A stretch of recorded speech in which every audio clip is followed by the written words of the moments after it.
En 1948 nació el Estado moderno de Israel.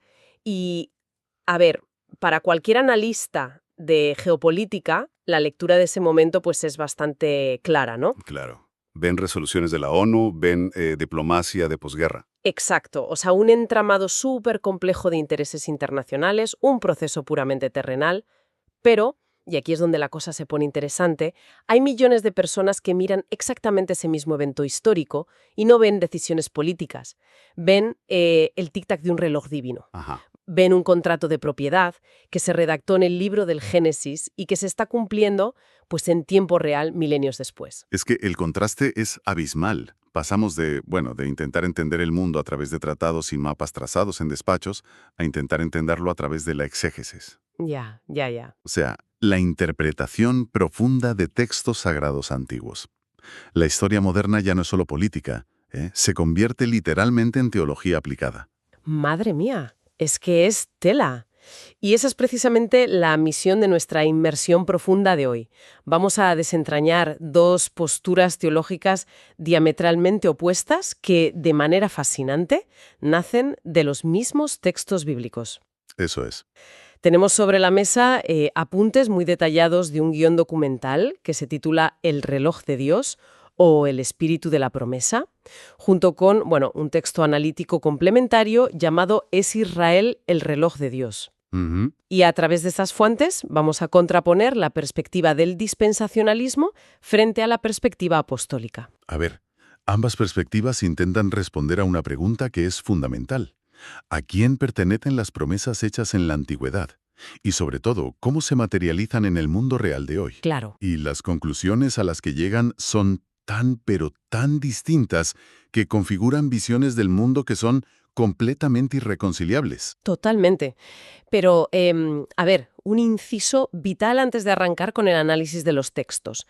Porque dado que las fuentes que vamos a explorar tocan temas con implicaciones políticas, territoriales y, humanas inmensas en la actualidad, hay que establecer una regla de oro para esta inmersión. Me parece fundamental. Sí, es que el objetivo aquí no es tomar partido por ninguna ideología política, ni de izquierdas ni de derechas. Exacto. Quienes nos escuchan deben saber que no estamos aquí para respaldar, ni para validar, ni tampoco condenar los puntos de vista del material. La meta es, estricta e imparcialmente, exponer y comprender los engranajes de estas ideas teológicas, pues, tal y como se presentan en los documentos originales. Es que el rigor analítico nos exige mirar esta información con una distancia crítica. O sea, entender la arquitectura de una creencia y cómo ésta moldea la interpretación de la geopolítica en el Medio Oriente es fundamental para comprender el mundo contemporáneo. Exactamente. Así que, con la regla del juego clara, vamos a entrar en materia. Las fuentes apuntan directamente al sionismo cristiano y a una corriente teológica muy específica que se llama dispensacionalismo. Eso es. Si miramos las noticias de Medio Oriente, vemos que hay un sector importante que interpreta la creación del Estado de Israel, allá por 1948, no como historia contemporánea. No, para nada. Lo ven como el cumplimiento literal de una profecía bíblica, o sea, es el centro neurálgico del plan divino en la Tierra. Y utilizan una metáfora que es súper visual, lo llaman el reloj de Dios. Y es que esa metáfora encapsula a la perfección su cosmovisión. A ver, en el marco del dispensacionalismo, los eventos políticos y militares que rodean a este Estado moderno actúan, digamos, como las manecillas de un reloj profético. Ujú. Cada movimiento en la región se interpreta como una señal de que el fin de los tiempos, el clímax de la historia humana, está un paso más cerca. ¡Qué barbaridad! Y no se trata de una teoría abstracta que se debate en seminarios cerrados, ¿eh? Es una teología con implicaciones prácticas y directrices de acción muy concretas en el presente. Y la base de esas directrices prácticas es el libro del Génesis, concretamente el capítulo 12, versículo 3, donde dice aquello de «bendeciré a los que te bendigan».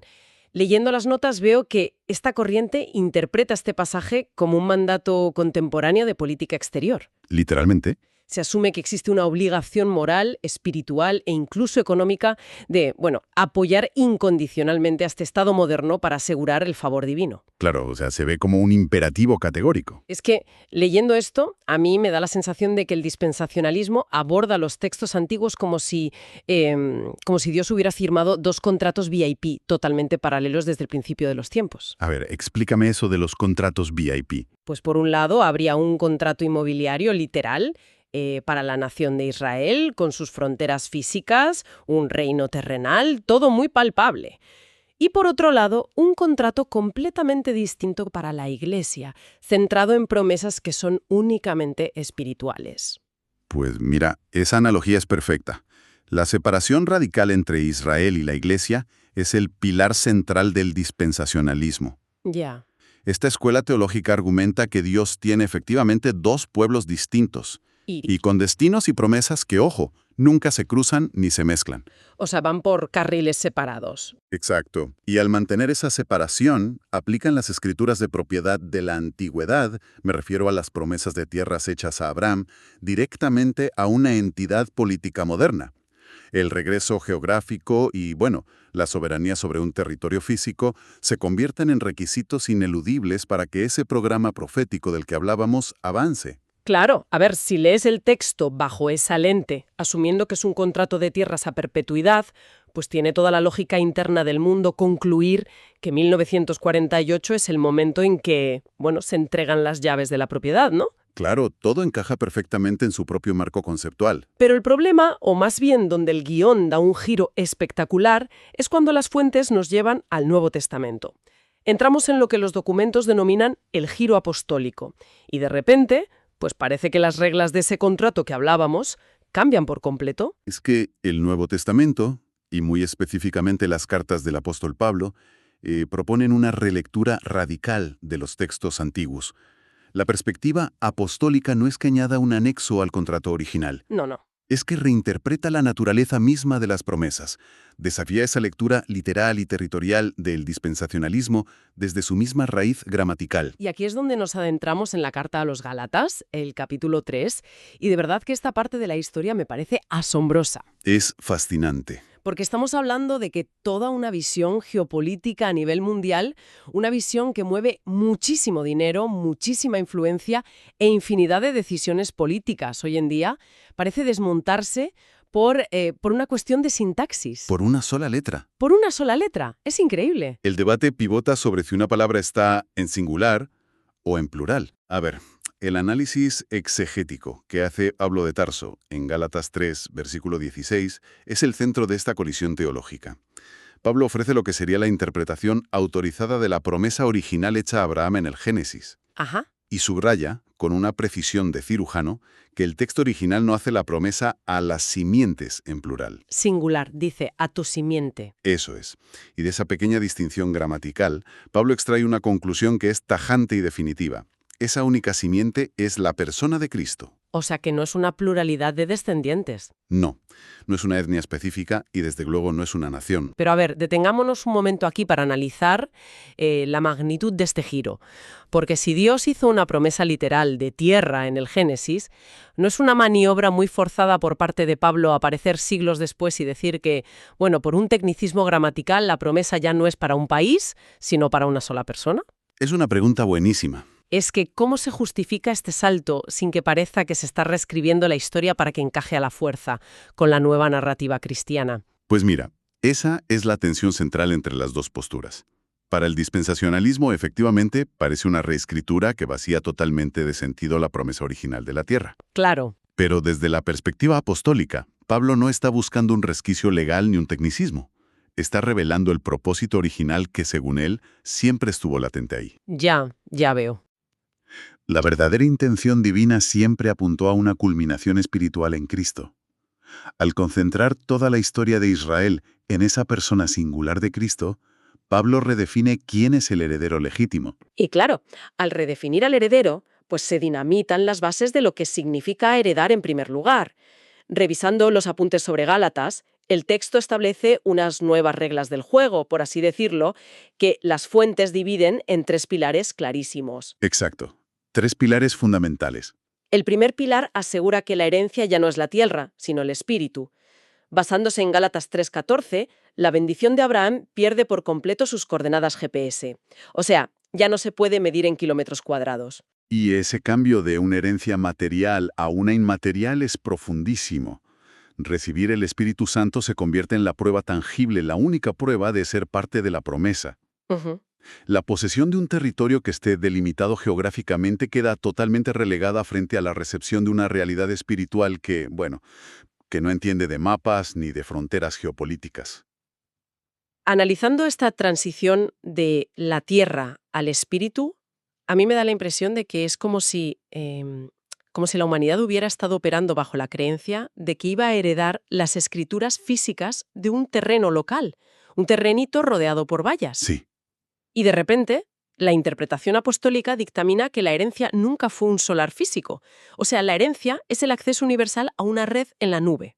qué buena analogía. Una infraestructura global que no tiene límites territoriales y donde nadie necesita, pues, un pasaporte biológico para poder entrar.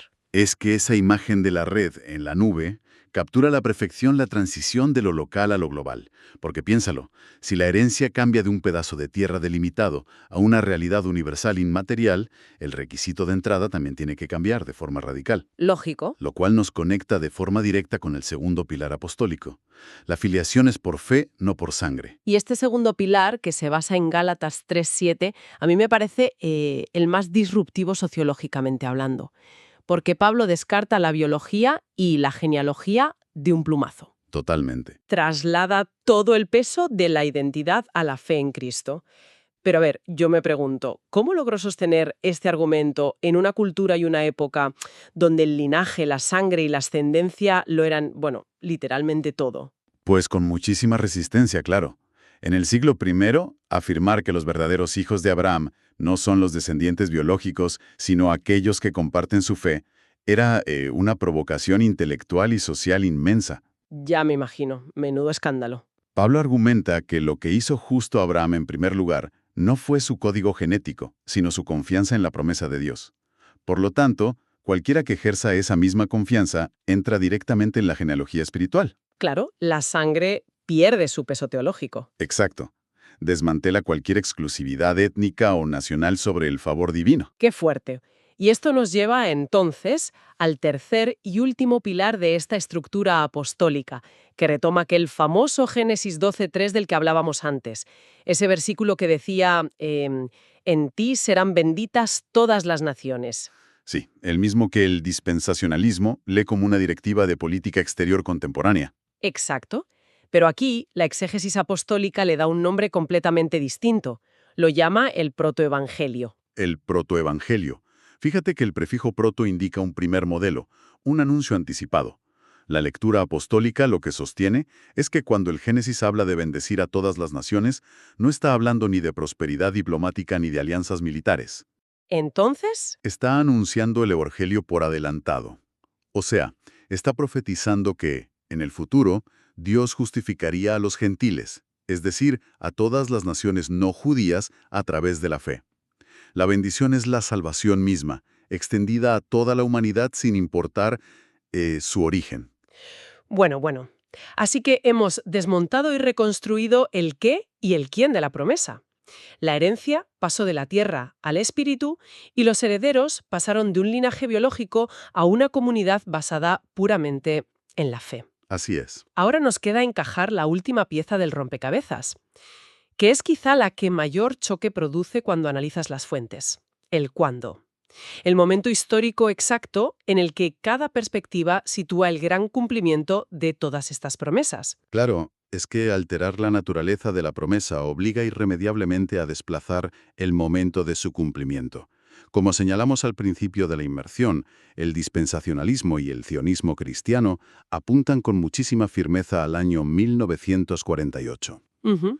El evento fundacional de un Estado político, con una declaración de independencia nacional y la delimitación de unas fronteras internacionales. O sea, fronteras, despachos, política pura y dura y geografía.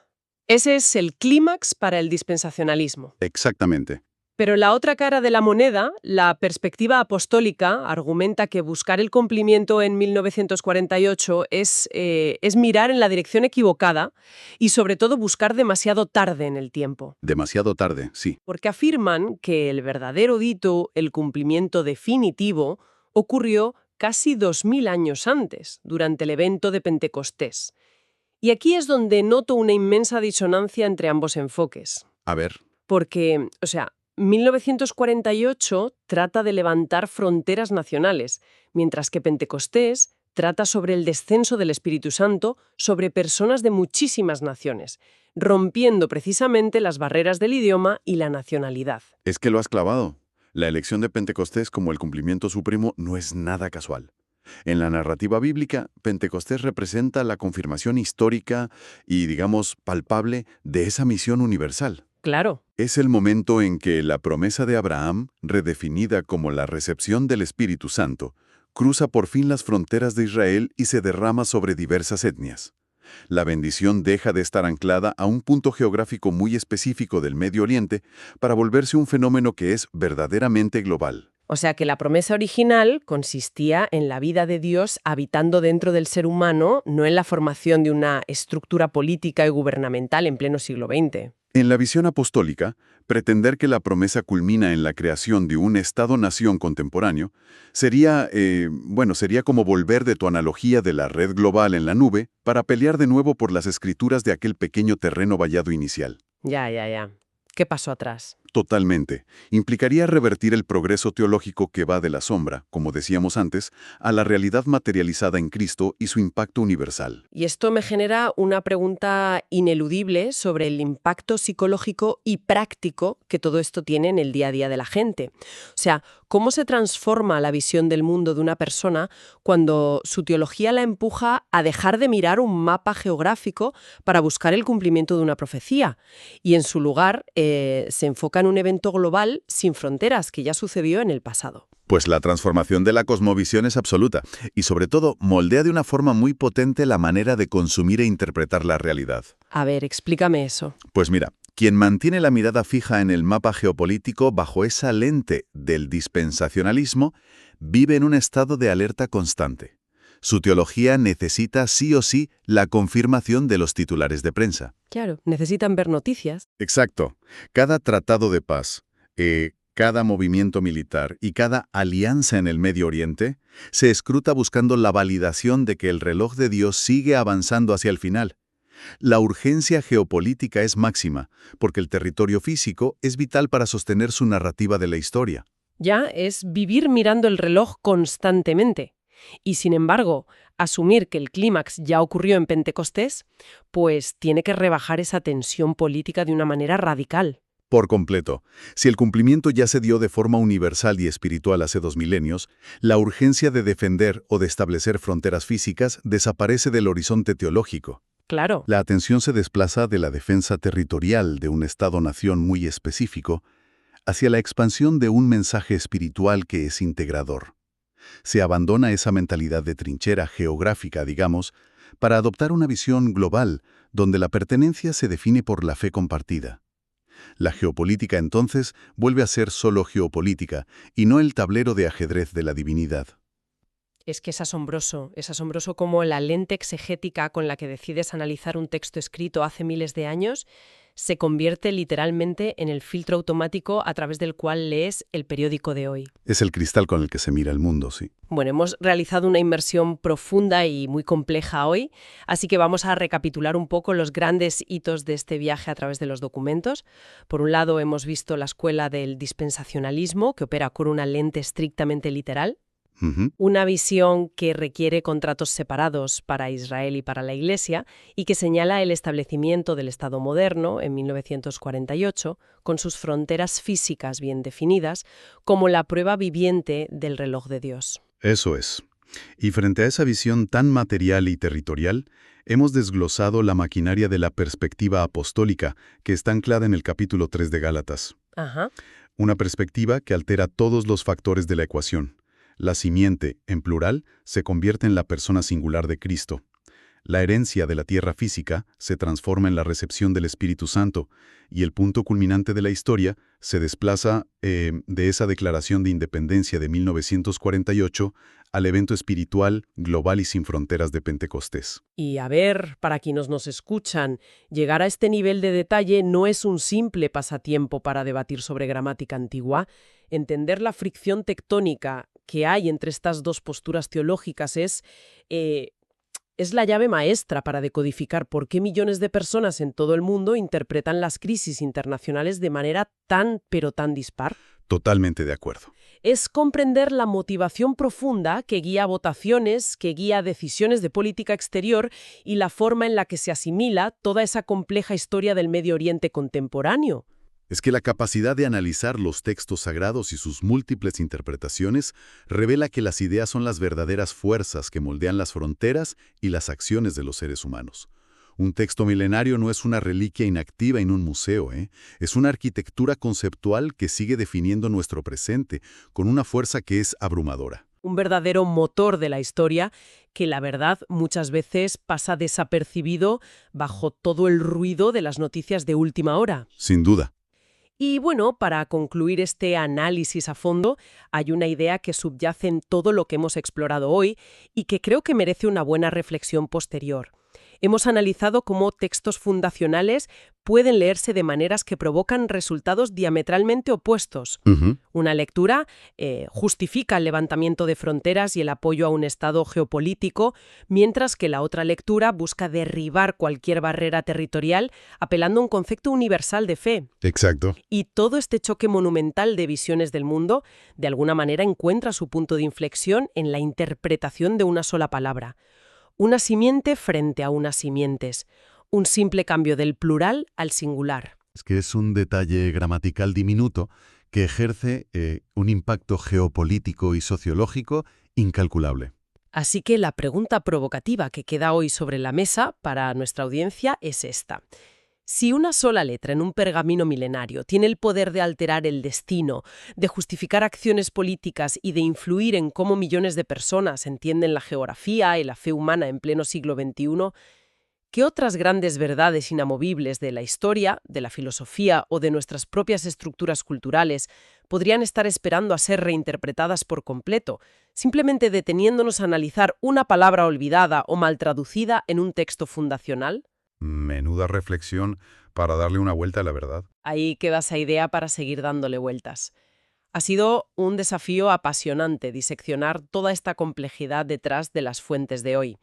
Seguiremos explorando los misterios, los textos y las ideas ocultas que dictan el ritmo de nuestro mundo. Hasta la próxima inmersión profunda.